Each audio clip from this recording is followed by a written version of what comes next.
Alors bonjour et bienvenue dans l'item 3.8. Alors on va faire un exercice similaire au précédent, c'est-à-dire à partir de la molécule, de l'image de la molécule qui se trouve à droite, on vous demande de la nommer cette molécule, d'entourer le groupe caractéristique en vert et de nommer ce groupe caractéristique, d'entourer la fonction et de la nommer, et enfin, comme d'habitude, d'indiquer le nombre d'ondes correspondant à la liaison CW'. Alors je pense que 5 minutes suffisent pour faire cet exercice. Alors correction.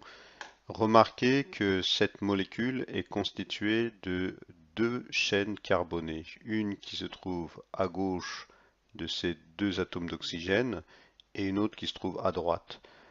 Donc, lorsqu'on a ce type de molécules séparées donc par ces deux atomes d'oxygène, on appelle ça un ester. Alors, les esters sont souvent très odorantes comme molécules.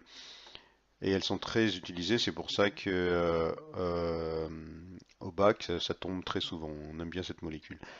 Alors, remarquez donc comment on lit cette molécule. On la lit de gauche vers la droite. Il y a dans la première chaîne carbonée deux atomes de carbone, donc ça va commencer par éthane, OAT, et il y a aussi deux carbones, c'est un hasard, c'est donc d'éthyle. Donc le nom de la molécule c'est éthanoate d'éthyle. Et remarquez bien que cette fois, le éthyle contient un E à la fin, contrairement au groupe alkyle. Donc en ce qui concerne le fait d'entourer les groupes fonctionnels et les fonctions, donc vous avez les réponses ici, hein, d'accord? Faut le connaître par cœur, j'en ai pas vraiment parlé jusqu'à présent. En regardant la molécule d'ester, on constate qu'il y a une liaison C double barre O. Par conséquent, on peut s'attendre à ce qu'il y ait vers 1700 cm-1 un pic.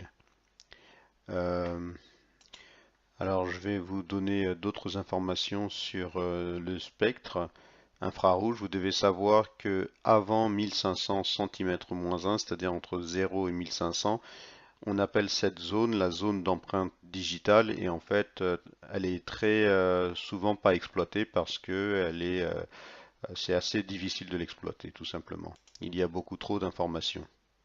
À ce stade, je vais faire un léger bilan concernant les spectres infrarouges.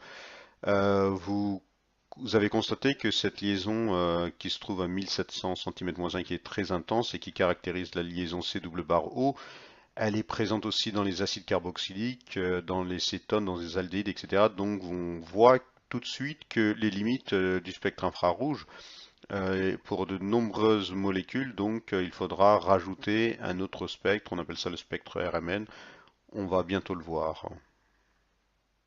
Naturellement, une fois de plus, au niveau des erreurs du bac, c'est que les élèves ont du mal avec la nomenclature, hein, mais c'est vrai qu'il existe de nombreuses molécules organiques, hein, vous devez en connaître au moins 10 familles pour cette année, et donc ça pose une difficulté, c'est pour cette raison qu'il faut s'entraîner le plus tôt possible, hein.